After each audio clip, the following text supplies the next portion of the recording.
அடுத்து chapter 4 confounding and compounding. ஒவ்வொரு காலகட்டமும் நமக்கு ஒவ்வொரு பாடங்களை சொல்லித்தரும். இந்த பூமியோட ஐஸ் ஏஜுக்கான வரலாறுங்க. ஒரு சின்ன ஃபோர்ஸ்னால வந்த மிகப்பெரிய மாற்றம். எப்படி இந்த பனிப்பாறைகள்லாம் உருவாச்சு? இதுக்கு பல கதைங்க சொல்லப்படுது. எரிமலை பொங்கி வெடிச்சது, இப்படி மாறிடுச்சு, டெக்டானிக் ஷிஃப்ட்னால இது நடந்தது அப்படின்னு சொல்றாங்க. ஆனா இதுதான் எக்ஸாக்டான காரணமானு கேட்டா இல்ல. மிலூட்டின் மிலான்கோவிக் தியரி தான் இதோட உண்மையான காரணத்தை சொல்லுச்சு. சூரியன், நிலவு ரெண்டுல இருந்து ஏற்பட்ட சின்ன புவி ஈர்ப்பு விசை தாக்கத்தினாலதான் இந்த பூமி கொஞ்சம் அசைஞ்சிச்சு. அதனாலதான் இந்த பனிப்பாறைங்க உருவாச்சு. கடுமையான குளிர்னாலதான் இந்த பனிப்பாறைகள் உருவானதா நம்ம நினைச்சிட்டு இருக்கோம். ஆனா ஓரளவுக்கு மிதமான ஜில்லுன்னு இருக்க வெயில் காலம் தான் இந்த ஐஸ் ஷீட்ஸை உருவாக்கி படிப்படியா பனிப்பாறைகளை கட்டிருக்கு. வெயில் காலத்துல ஏற்பட்ட சின்ன சின்ன வெப்பநிலை மாற்றங்கள் தான் காலப்போக்குல பெரிய மாற்றத்தை கொண்டு வந்திருக்கு. இதோட சுழற்சி எப்படி இருந்தது அப்படிங்கறது தான் இங்க சுவாரஸ்யமே. ரொம்ப சூடா இல்லாத வெயில் காலத்துல பனிக்காலத்துல கொட்டின பனி துளிங்க எதுவும் முழுசா கரையாம இருந்து ஐஸோட தளத்தை பேசா விட்டுருக்கு.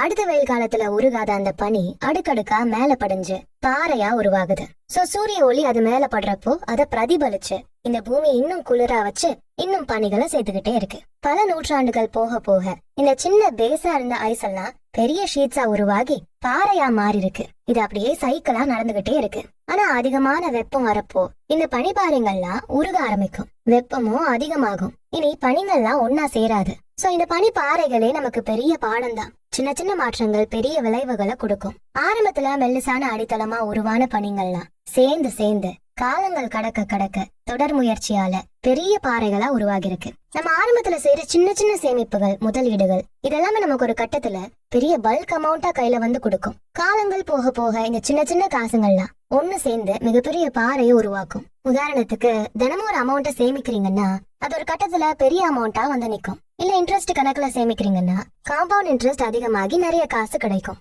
இல்லனா நல்ல முதலீடு செய்யலாம். தங்கம், நிலம், சொத்து, ஸ்டாக்ஸ், பாண்ட்ஸ் இந்த மாதிரி சின்னதா இன்வெஸ்ட்மெண்ட் ஆரம்பிச்சா அது கொடுக்கற காசையும் திரும்ப இன்வெஸ்ட் பண்ணலாம். பெரிய வளர்ச்சி கிடைக்கும். எப்படி அந்த குளிரான வெயில் காலம் சேர்ந்து பனிகளை லேயர் லேயரா உருவாக்குச்சோ அதே மாதிரி நம்ம கொஞ்சம் கொஞ்சமா பண்ணக்கூடிய பினான்ஸ் சம்பந்தப்பட்ட விஷயங்கள் பெரிய லாபத்தை கொடுக்கும். இது கடல்ல நடக்கிற முட்டாள்தனமான செயல்கள் இந்த நல்ல சுழற்சியை தடுத்துரும். வெற்றியோட ஆரம்பிக்கிற காரியம் வெற்றியை கொடுக்கும். நம்ம பண்ணக்கூடிய சேமிப்பு பணம் ரீதியா நமக்கு தான் பாதுகாப்பு கொடுக்கும். அதுதான் நம்மள ரிஸ்க் எடுக்க வைக்கும். நிறைய வாய்ப்புகளை அள்ளி கொடுக்கும். இன்னும் சக்சஸ் கொடுக்கும். ஆனா அதுவே நம்ம பணம் சம்பந்தமா செய்யக்கூடிய சின்ன தவறும் பெரிய ஆபத்தை தான் தரும். மோசமா பணத்தை நிர்வகிச்சோம்னா எப்படி அந்த பனிப்பாறை மெல்ட் ஆச்சோ அதே மாதிரி நம்மளோட செல்வமும் காணாம போகும். இனி அதிகமாகவே செய்யாது. பனிப்பாறைங்க தான் இந்த உலகத்தை கொஞ்சம் குளிரா வச்சுக்கிட்டு இருக்கு. அதே மாதிரி நம்ம பண்ணக்கூடிய சேமிப்பும் முதலீடும் நம்ம வாழ்க்கையை குளிரா வைக்கும். அடிக்கடி நம்ம பணத்தை சரியா மேனேஜ் பண்ணணும். செலவுகளை கவனிக்கணும். ரொம்ப சீக்கிரமா முதலீடு செய்ய ஆரம்பிக்கணும். தேவையில்லாத கடனெல்லாம் தவிர்க்கணும். அப்பதான் காலப்போக்குல செல்வ வளங்கள் குவிய ஆரம்பிக்கும். உண்மையா சக்தி எங்க இருக்கு தெரியுமா? காலங்கள் கடக்க கடக்க சின்ன மாற்றங்களை செய்ய வைக்கிறதுலதான் உண்மையான சக்தி இருக்கு. பொறுமையும் நம்ம பார்க்கக்கூடிய கோணமும் ரொம்பவே அவசியம். இப்பவே ஆரம்பிங்க. சின்னதா இருந்தாலும் பரவாயில்ல. டைம் இருக்குன்னு காத்துக்கிட்டே இருக்காம உடனே ஆரம்பிக்கணும். தொடர்ந்து கன்சிஸ்டன்டா இருக்கணும். தேவையில்லாத செலவுகளை பண்ணக்கூடாது. உங்களோட பினான்சியல் சக்சஸ் என்னைக்கும் பாதிக்கப்படக்கூடாது. வாரன் பஃபெட் ஆரம்பத்துல ரொம்ப கம்மியா தான் இன்வெஸ்ட் பண்ணாரு. ஆனா காம்பவுண்டிங்னால இன்னைக்கு மிகப்பெரிய பணக்காரனா இருக்காரு. நம்ம பெரிய லெவல்ல சம்பாதிக்கணும், செல்வத்தை கட்டமைக்கணும்னா அதுக்கு காலம் ரொம்ப ரொம்ப அவசியமானது. வாரன் பஃபெட் சூப்பரா யோசிச்சு முதலீடு செஞ்சாலும் 70 வருஷம் தொடர்ந்து பொறுமையோட முதலீடு செஞ்சிருக்காரு. ரொம்ப சின்ன வயசுலயே இன்வெஸ்ட் பண்ண ஆரம்பிச்சு சீக்கிரமே ரிட்டையரும் ஆகிட்டாரு. அவரோட செல்வ வளத்தை இன்னைக்கு நீங்க கணக்கு பார்த்தா அவ்வளவு அதிகமா இருக்கும். இன்னும் வேணும் இன்னும் வேணும்னு பேராசைப்பட்டு ஓடாம காலத்துக்கும் நமக்கு நல்ல பலன் கிடைக்கிற ஒரு விஷயத்த செஞ்சுட்டு போயிடலாம். பொறுமை, தொடர்ச்சி, நீண்ட நாள் ஒரே மைண்ட் செட்ல இருக்கிறது இதெல்லாம் தான் செல்வ வளங்களை கட்டமைக்கிறதுக்கான உண்மையான ரகசியங்களே. ஆரம்பத்துல டெக்னாலஜில கொஞ்சம் எம்பில தான் ஸ்டோரேஜ் கெப்பாசிட்டி வந்தது. ஆனா இன்னைக்கு டெராபைட்ஸ் அளவுக்கு வந்துருச்சு. இதுக்கெல்லாம் காரணம் கொடுக்கப்பட்ட கால அளவுதான். புதுமைய காலம் முழுக்க கொஞ்சம் கொஞ்சமா வளர்த்ததாலதான். ஆரம்பத்துல சின்னதா ஆரம்பிக்கிற ஒரு விஷயம் தொடர் முயற்சியால பெரிய ரிசல்ட்ல வந்து நிக்கும். உண்மையா நீங்க நினைச்சதை அடையணும்னா அதுக்கு டைம் ரொம்ப அவசியம். ஆரம்பத்துல சீக்கிரமே ஆரம்பிச்சு பொறுமையோட காத்திருக்கணும். நீங்க ஆரம்பத்துல செஞ்சதோட விளைவு மேஜிக்கா மாற ஆரம்பிக்கும். அடுத்து chapter number 5 getting wealthy versus staying wealthy. இங்க எல்லாமே சர்வைவல் தான். ஆனா இங்க உயிர் வாழணும்னா அதுக்கு வெறும் பணத்தை உருவாக்கிட்டா மட்டும் போதாது.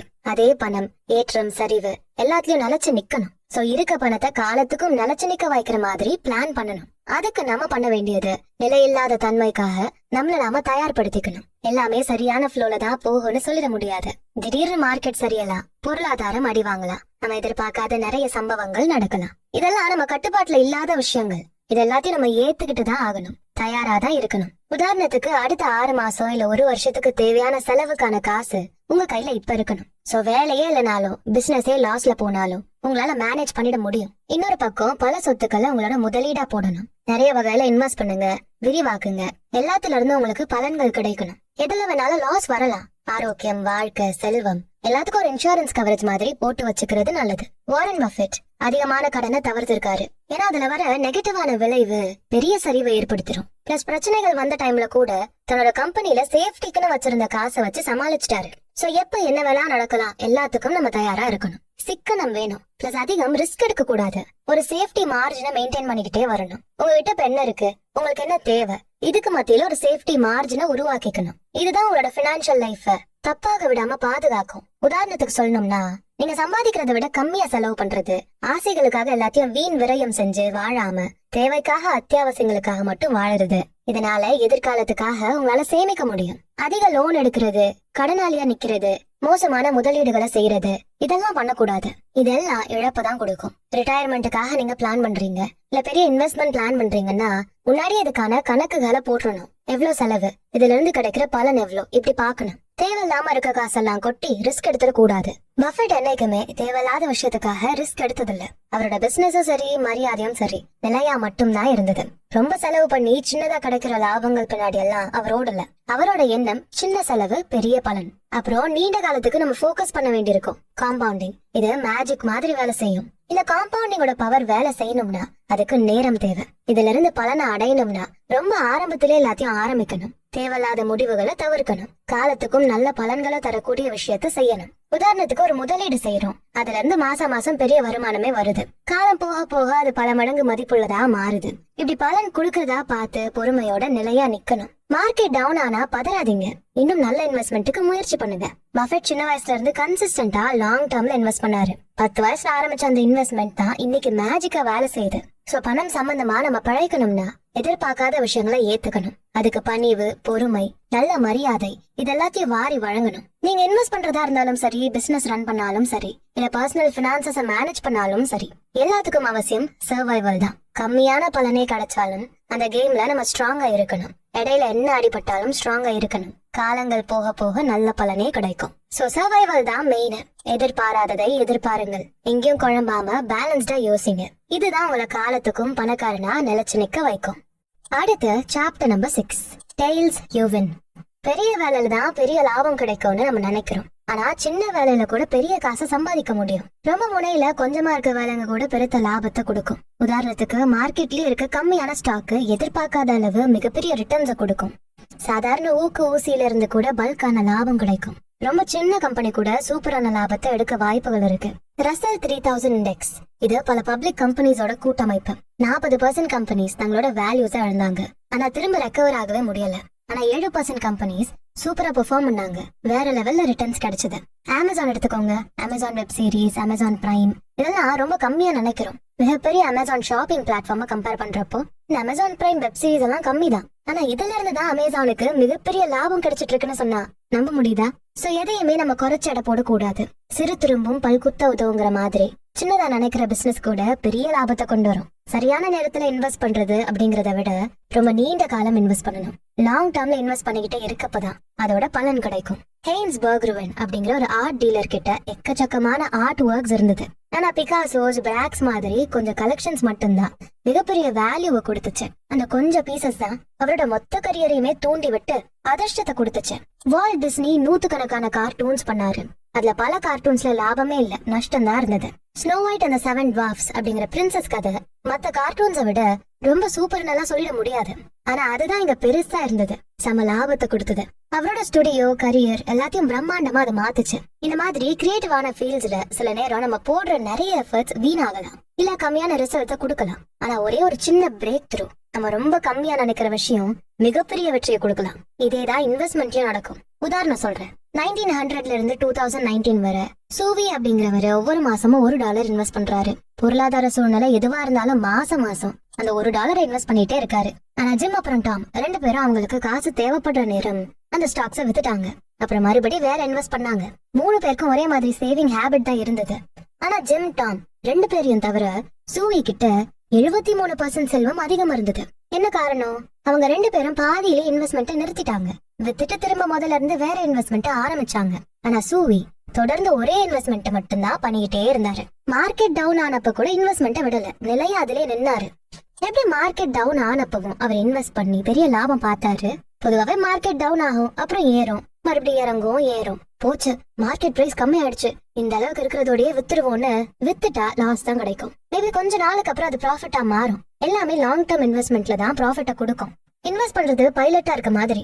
அப்படியே ஒரே ஸ்ட்ரெச்ல பிளேனை ஓட்டிட்டு இருப்போம். பட்டுன்னு ஏதாச்சும் ஆபத்துல பிளேன் நடுங்க ஆரம்பிக்கும். ஆனா அந்த தருணத்திலயும் அமைதியா இருக்கணும், பதறக்கூடாது, ஸ்மூதா நடந்துக்க பாக்கணும். இது கம்மின்னு நினைக்கக்கூடிய சில விஷயங்களும் பெரிய ப்ராஃபிட்ட கொடுக்கும். நம்ம நினைச்சபடி எல்லாமே நடக்கும்னு சொல்லிட முடியாது. சில முதலீடுகள்ல தோல்வி கிடைக்கலாம். அழிவும் வளர்ச்சியோட ஒரு பகுதி தான். எப்படி ஒரு குழந்தையோட புத்திசாலித்தனத்தை வளர்க்கறதுக்கு குழந்தையோட மூளை நிறைய நரம்பு மண்டலங்களை உருவாக்குதோ அந்த மாதிரிதான் நாமளும் பல தவறுகளை செஞ்சு பிசினஸ் கரியர் எல்லாத்தையும் சக்சஸ் பார்க்க முடியும். சக்சஸ் பார்க்கணும்னா அதுக்கு பாசிட்டிவா இருக்கணும். லாங் டர்மா ஒரே மார்க்கெட்ல பாசிட்டிவா பண்ணணும். அதே சமயம் ஷார்ட் டர்ம்ல வர தோல்விகளையும் சமாளிக்க தயாரா இருக்கணும். சக்சஸ்ங்கிறது சரிசமமா எல்லாத்துக்கும் பரிமாறப்பட்டது. நீண்ட காலம் ஒரு விஷயத்துல நிலையா நிக்கணும். தோல்விங்கிறது நார்மல் தான். ஷார்ட் டர்மா வரக்கூடிய தோல்விகளுக்கு ஓவரா ரியாக்ட் பண்ண கூடாது. சோ வாழை தப்பா இட போட்டுறாதீங்க. அதிகமா தோல்விகள் வர்றது நார்மல் தான். அமேசான் சிஇஓ, நெட்ஃபிளிக்ஸ் சிஇஓ இவங்க எல்லாருமே பெரிய அளவுல தோல்வியை சந்திச்சிருக்காங்க.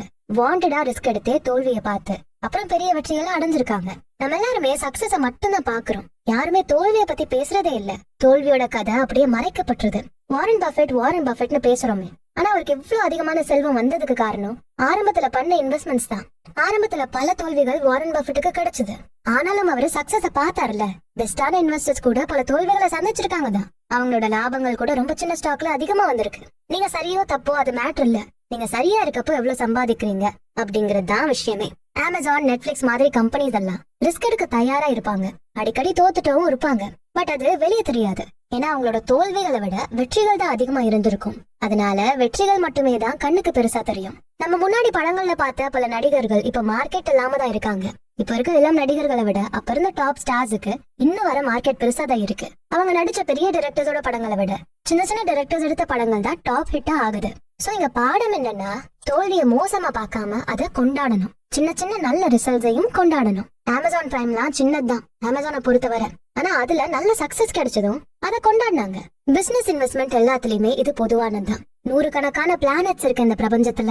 இந்த பூமியில மட்டும்தான் உயிர்கள் இருக்கு. பூமியோட பெரிய கிரகங்கள் எல்லாம் இருக்குதான். ஆனா பூமியில தான் உயிரினங்களோட எண்ணிக்கை அதிகமா இருக்கு. சோ சின்னதுன்னு குறைச்சல போடக்கூடாதுல்ல.